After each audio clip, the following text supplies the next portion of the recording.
I would like to thank you, Jerry, Abraham, for this whole participation, and I would like to get things right.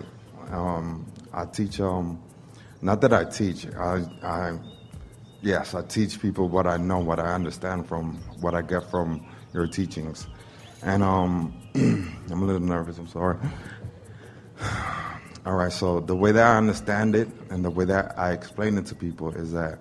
So guide that word. Just take that opportunity right there and guide that feeling into a little different place. I'm nervous and I'm sorry. So we don't want you to be nervous and we don't want you to be sorry. But here you are having a moment that's new, that has the potential. So just guide it just gently and deliberately. So am I more nervous or am I pleased to be here? Did I sort of set it up and get myself right there on the front row, and did I have intentions, and did my intentions get satisfied, and don't I have a yes moment happen in here more than anything else? Yes. Yeah, so I can say I'm nervous, or I can say I can feel nervous, or I can feel fulfilled, and you get to choose which way you lean it. Fulfilled. Yeah.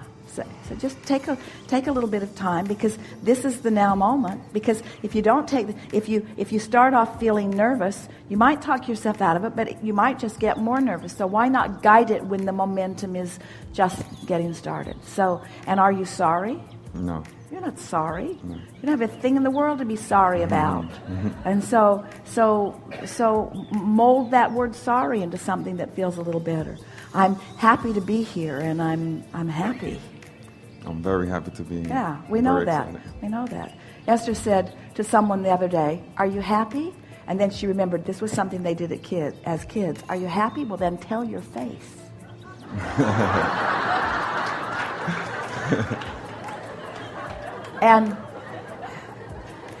But if you are happy, you don't have to tell your face. Your face knows. Right. See? Right, just a little aligning, because everything's now. Thank you. We're eager to hear you. Okay, so I told my friends who asked me about the law of attraction that they are creators and that they have the ability to focus, kind of like your words. And you have these five senses. You have a sixth sense, which is your feelings. So we have the ability to hear, smell, taste, and see and listen. And hear. I'm sorry. Yeah. So we have these five senses, and your emotions guides all of these, and you're able to create and tune in to whatever you desire by feeling good, by let's say if you want to tune into a vehicle, you want a vehicle. Basically, you have to use your five senses to charge yourself, for the vehicle. You have to imagine the color that you want to see. You have to smell like the leather, the interior. You have to hear the engine. You have to, use... And we're going to ask you a question. Yes. If a person were able to do that, to see it and smell it and so forth, what effect would that have on them in the now? I think that it would charge them to... And what does it feel like to be charged? It feels good. Yeah. Yes. So what you're actually saying to your friends, rather than saying you can create or attract a car so that you can feel good, what you're actually saying to them is you can use your mind to feel good right now. Yes. See, this is a really big distinction, because once you get it that you can use your mind to feel good, and you feel good, then you're on the disc, and everything that you put into your vortex can flow to your experience. Yes. So most people have it backwards. Use your mind to get the car, and then you'll feel good. Use your mind to feel good, and then you'll get the car. And now we want to take it a step further. Use your mind to feel good, and getting the car won't matter because you feel good. But that scares people. They think we're trying to talk them into just feeling good. No one wants that.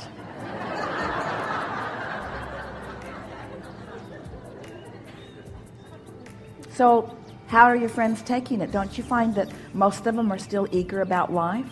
Or have they convinced themselves that they can't have things so they don't feel so good?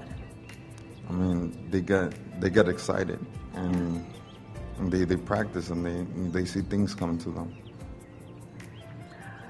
We like to encourage focus and awareness of what the focus brings. And so we encourage choosing things that you don't have resistance practiced about. In other words, if a person has wanted a car and they don't want just any car, they want that car, and that car doesn't just cost a little, that car costs a lot.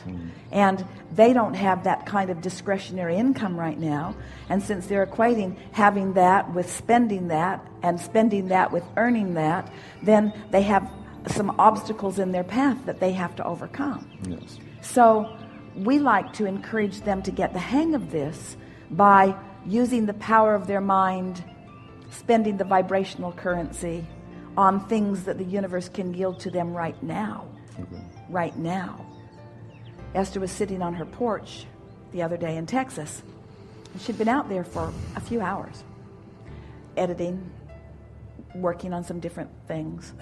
And the pool makes quite a bit of noise because there are waterfalls involved. So she was enjoying the auditory sounds around her, and there was an occasional frog and an occasional bird, but for the most part she was there, she was alone, and it was a quiet morning, and she'd been there for hours. And then, for pleasure, she started focusing on a rampage of thoughts, and she came to a point of clarity.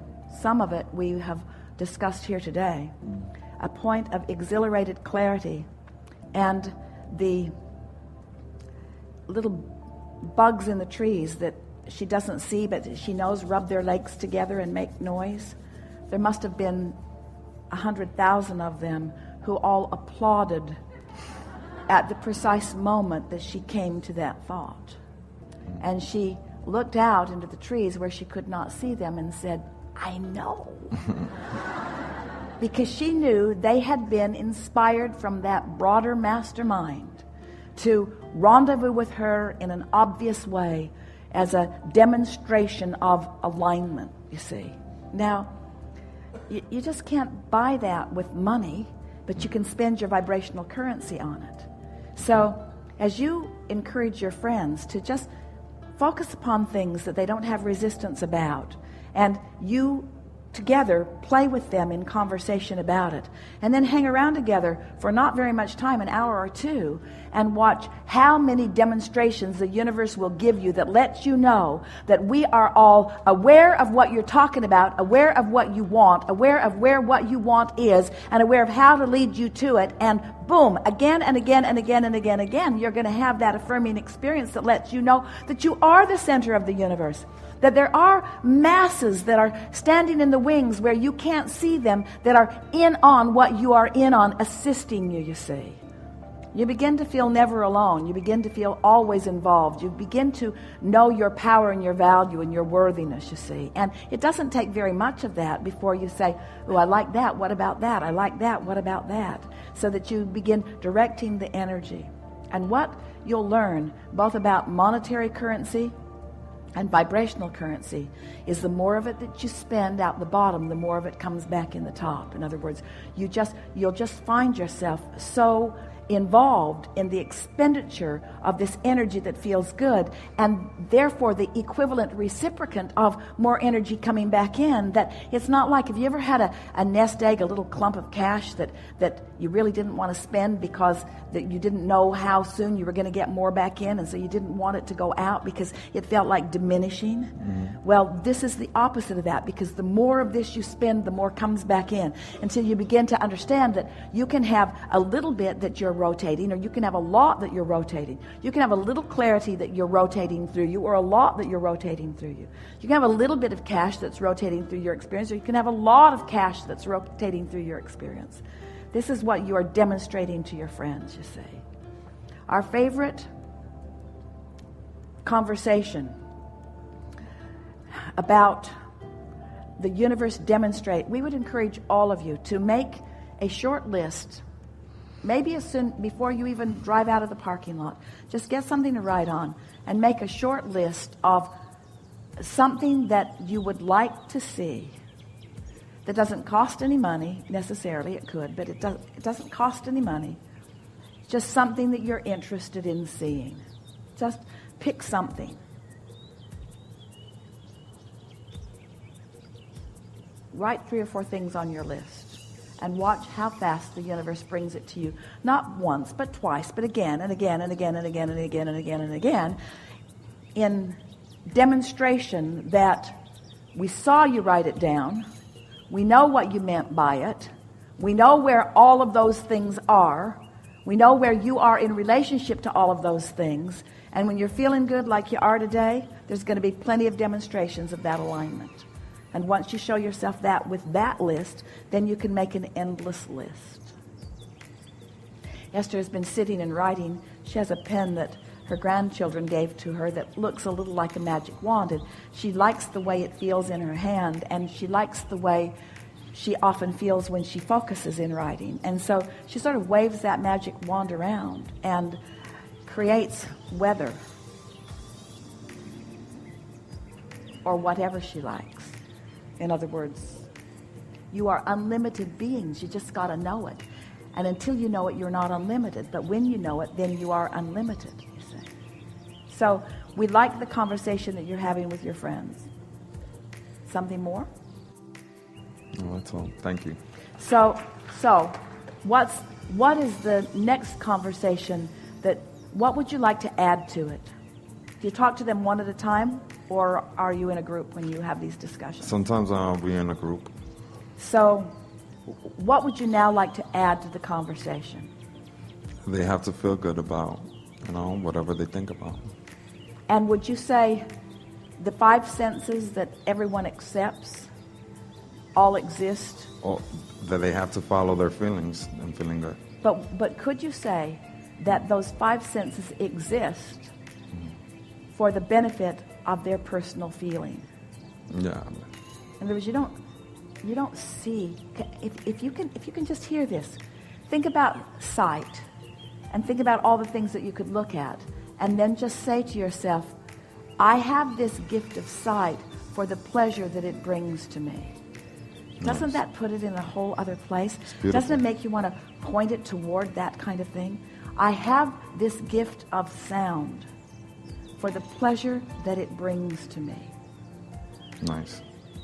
This sensual feeling of touch, my physical body has all of these sensory perceivers within it, all for the pleasure that it brings to me.